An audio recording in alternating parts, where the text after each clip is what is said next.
Level 1. The recruit, fresh out of Langley. The farm doesn't look like what you imagined. Camp Peary, Virginia. Officially, it doesn't exist. It's listed as a Department of Defense reservation on maps that bother to list it at all. The training facility for CIA clandestine officers. You will spend the next 6 months here learning things that will restructure how you see every room, every person, every conversation for the rest of your life. Your class has 22 people. You don't know their real names. You won't know their real names when you leave. You know their training names and their faces and the specific way each of them moves under pressure. Information that is more useful than names anyway. The curriculum covers surveillance and counter-surveillance, weapons, defensive driving, communication security, cover construction, the art of building a false identity so completely that you begin to forget where it ends and you begin. Lockpicking, network recruitment, interrogation resistance. That last one involves things you don't talk about. Not because you're told not to, because the experience of having your limits methodically located and exceeded leaves a specific kind of residue that doesn't translate into conversation. You graduate in the top 4 of your class. Your instructor, a man in his 50s who has never told you his name and whom you've never seen in anything other than khaki, shakes your hand on the last day. He holds it a half second longer than necessary and looks at you in a way that means something you don't fully understand yet. You understand it later. He was saying goodbye to the last version of you that existed before all of this. Level 2. The analyst. Eyes only. Your first posting is a desk. You expected the field. Everyone expects the field. The field is what you trained for, what the recruitment material implied, what the movies told you the CIA was. The reality is that the majority of intelligence work happens in rooms with fluorescent lighting and classified databases and coffee that's been sitting on the burner since 6 a.m. You're assigned to the Counterterrorism Center. Your job is pattern recognition, finding the signal inside the noise of intercepted communications, financial transactions, surveillance reports, human intelligence from assets you'll never meet. You read more in a day than most people read in a month. You develop the specific kind of headache that comes from holding classified information in a brain that also has to navigate the unclassified world. The information you process is real. That's the thing nobody prepares you for. Not simulations, not training scenarios. Real operations, real people, real consequences attached to the assessments you write on pages that will be read by people whose names you'll never know, making decisions whose outcomes you'll sometimes see reflected back through the intelligence stream weeks later. You write an assessment in your 4th month that gets flagged, reviewed, and you find out later through unofficial channels, forwarded to a deputy director. It prevents something. You never find out exactly what. You don't ask. Asking is how you signal that you don't understand how this works. You understand how this works. Level 3. The Field Officer. NOC cover NOC. Non-official cover. This is the distinction that separates CIA officers into 2 categories. Official cover means you're listed as a diplomat or government employee. If you're caught, you have diplomatic immunity. You get sent home. NOC means you have no official connection to the US government. Your cover is a private company, a business, a life constructed from documentation and legend and rehearsed history. If you're caught as a NOC, the agency will deny you exist. You knew this when you signed the paperwork. You sign a lot of paperwork in this life. Most of it is about what happens to you if things go wrong. You sign it anyway because the alternative is going back to a world that now feels like a waiting room. Your cover is a trade consultant based in Vienna. You have a company with a real website, real clients who don't know what they're actually clients of, real office space in the first district. You speak German fluently. You've spoken it since university, which is part of why you were selected for this posting. You have a backstory that goes back 15 years, supported by documents, digital footprints, people who will confirm your existence if anyone checks. You are building a network. That's the technical term, asset recruitment. Finding people with access to information your government needs and convincing them to provide it. Some are motivated by money, some by ideology, some by grievance, some by ego. Your job is to identify the motivation before the approach, calibrate the offer to the person, and manage the relationship indefinitely afterward. Your first asset is a mid-level official in the Austrian Foreign Ministry. The recruitment takes 4 months. 4 months of carefully constructed social contact. Manufactured coincidences. The slow construction of trust that you are simultaneously genuine about and systematically engineering. When he agrees, when he crosses the line from contact to asset, you feel something you weren't expecting. Not triumph, something quieter, something that feels uncomfortably like guilt. You file it away, you move on, you get very good at filing things away. Level 4. The handler, running assets. You manage 7 assets across 3 countries. Each one is a relationship that exists in a specific and unreplicable context. Built over months or years, maintained through regular contact, kept alive through the continuous management of trust, motivation, and fear. You know things about these 7 people that their families don't know. You know their weaknesses, their secrets, their breaking points. You know them the way a predator knows prey, completely, instrumentally, with a care that is real and also entirely strategic. The operational security around each relationship is exhausting.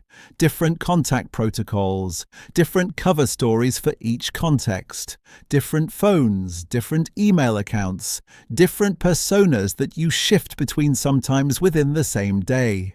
You become very good at the transitions, the moment of mental recalibration between one identity and another. One of your assets is a woman named, in your files, Cardinal. You know her real name. You know her real name the way you know things you're not supposed to carry personally but inevitably do. She provides exceptional intelligence. She also has 2 children and a husband who doesn't know what she does on Tuesday afternoons. You think about this sometimes. You think about it the way you think about all the things you file away. Present. Managed, not examined too closely. There is an incident in your 2nd year as a handler. An asset in Bratislava, Nightbird, is compromised. Not through anything you did. A parallel operation. A coincidence. The specific bad luck that intelligence work produces with regularity. You follow the emergency protocol. Nightbird disappears into a resettlement program. New country, new identity, new life. You never hear from him again. That's the protocol. You wrote the protocol. Level 5. The operative, Black Ops. There is a subset of CIA activity that doesn't appear in congressional oversight reports. You knew it existed. Everyone in the clandestine service knows it exists. The Special Activities Center, paramilitary operations, direct action, the things that happen in places where diplomacy has already failed and military presence would be politically impossible. Your transfer into this world is quiet, a conversation, a reassignment that appears in your file as an administrative rotation. The people you work with now are different from the analysts and handlers. Some are former Special Operations, Delta, SEAL Team 6, Rangers. Some are contractors whose institutional affiliations are deliberately unclear.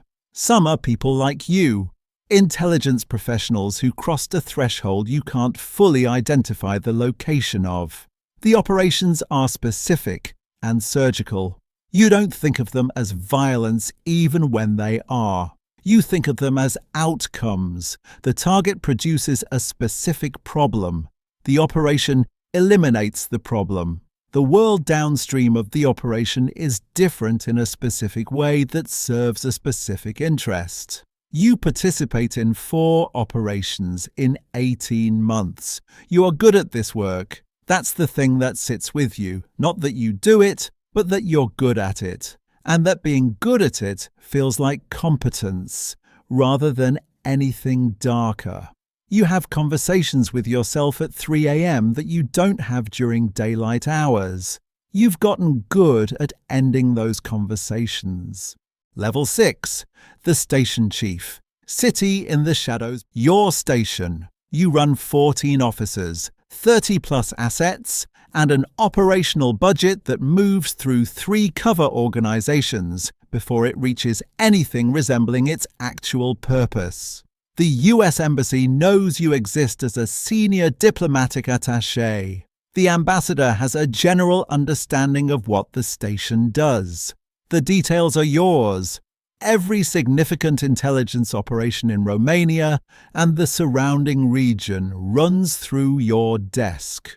You are the final authority on risk assessment, asset handling, operational approval.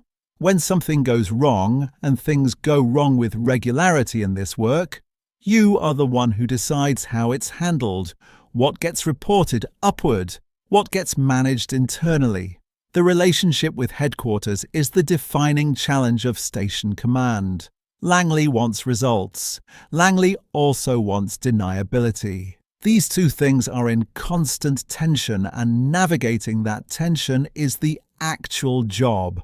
More than any specific operation, more than any specific asset. The management of the relationship between what the field can do and what headquarters is willing to know about.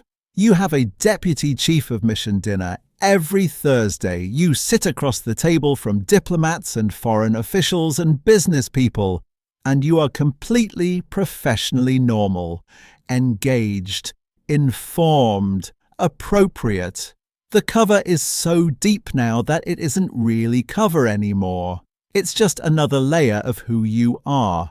You have stopped being able to identify the original layer. Level 7. The Ghost. Officially dead. Your official personnel file was closed 14 months ago, not retired. Closed. There is paperwork, classified, eyes only, that records a cover death. A car accident in a city you weren't in, on a date you spent in a safe house in a different country entirely. The paperwork exists so that certain things can be done that couldn't be done by someone who officially exists. You operate without station support, without official handlers, without the institutional infrastructure that every previous level of this work depended on. You are a single node, resourced, directed, occasionally communicated with through channels so indirect that the message travels through 4 countries before it reaches you. The work at this level is the work that produces no paper trail. The decisions that were made somewhere above you, in offices you've never been in, by people whose names aren't in any directory, have determined that certain things need to happen. You are the mechanism by which they happen. You think about accountability sometimes, the chain of it, where it starts and where it ends, and where in that chain you are located. You don't reach a satisfying conclusion. You've stopped expecting to. The freedom of this level is absolute, and the isolation is identical in scale. Nobody is watching you. Nobody is evaluating you. Nobody is there when the 3 a.m. conversations happen. And they happen more frequently now, and they last longer, and you've lost the ability to end them as cleanly as you used to. You are very good at your job. You are not entirely sure what your job has made you. Level 8. The Architect. The man who never existed. You haven't used your real name in 11 years. Not because you were told not to, because the name stopped feeling like it belonged to anything real. The person it referred to, the one who received a letter on a Tuesday and called a number and showed up at a door that opened before he knocked. That person completed a journey so long and so transforming that the starting point is no longer visible from where you stand. You are 63 years old.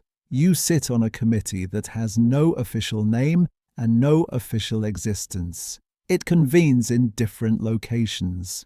Its membership is known to perhaps 12 people in the US government, none of whom would confirm it if asked. It makes recommendations, that's the official framing. Recommendations that are always followed because the people making them are the same people who assembled the information that makes any other course of action unthinkable.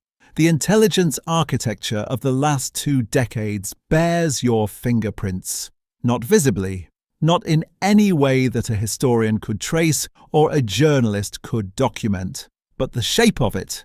The specific decisions that produce the world as it currently exists, those shapes are ones you helped design. You live simply. An apartment in a city you won't name. A routine that is boring by design. Boring is safe. Boring is invisible. Boring is the ultimate cover. You read. You walk. You occasionally meet with a man who flies in from Washington and sits across from you for an hour and then flies back. What was discussed in that hour will shape things for years. You don't feel powerful. Power is what people feel when they're still trying to get somewhere. You arrived somewhere a long time ago. What you feel is the specific weight of a life spent in service of things you believed in and things you told yourself you believed in and things you did because the machinery required it. And you had become the machinery. The 3 a.m. conversations don't end anymore. You've stopped trying to end them. You sit with them instead, in the dark, in an apartment in a city that doesn't know you're there, thinking about a Tuesday, a letter, a phone number, a door that opened before you knocked. You would make the same choice again. You think. Somewhere in Virginia, a class of 22 is in its 3rd week at a facility that doesn't exist on any map. One of them is going to be exceptional. The instructor already knows which one. He's watching the way she moves under pressure, the way she files things away, the way she's already learning to end the 3 a.m. conversations before they start. He recognizes it because he learned it the same way. The door opened before he knocked too. It always does. They always come through it. The machinery needs feeding. It always has.